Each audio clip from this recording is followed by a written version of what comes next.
Dad tip number 16, her water breaking is not an emergency. I know we've all seen the movies, the shows, or a Friends episode, or whatever it is, and somebody who's pregnant, their water breaks, and like all pandemonium breaks loose. Everybody's running around, they're slipping, they're falling, they're like running to the car, they're like driving down the highway like a maniac, or they burst into the hospital like, help, my wife's having a baby, help, the water broke. Don't do any of that. Just don't do any of that. So obviously you want to be connected to your birth team, your doula, your midwife, your OB, or whatever. You want to let them know when the water breaks. They're going to ask you, like, is there a lot of blood? Like, they're going to ask you some basic questions. And assuming that's like a normal water breaking, they're going to say, okay, good. Just, make sure she's drinking some water, time the contractions. This is not an emergency.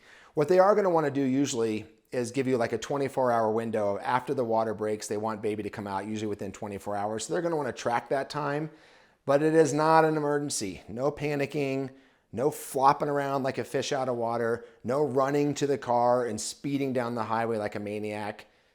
Basically, like, panicking in any situation is not the right answer.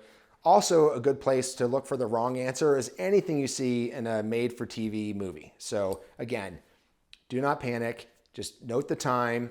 Stay connected with mama. The thing I do want you to remember here is once that water breaks, that is sort of like a switch for you. Like, okay, like now baby's coming like today. Like in the next 24 hours-ish, baby's going to be coming out. So we're out of this sometime soon, and we're into this like now it's really happening. So this is a good time. Double check that go bag. Make sure you got your birth plan, your preferences printed out in a couple copies as people may be coming and going from the birth center, the delivery room. This is a chance to calmly double check your list.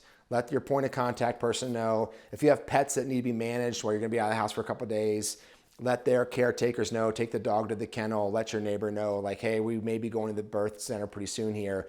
But these are your times to sort of get caught up on the basics. But again, don't panic. Note the time and stay connected to mama and supporting her.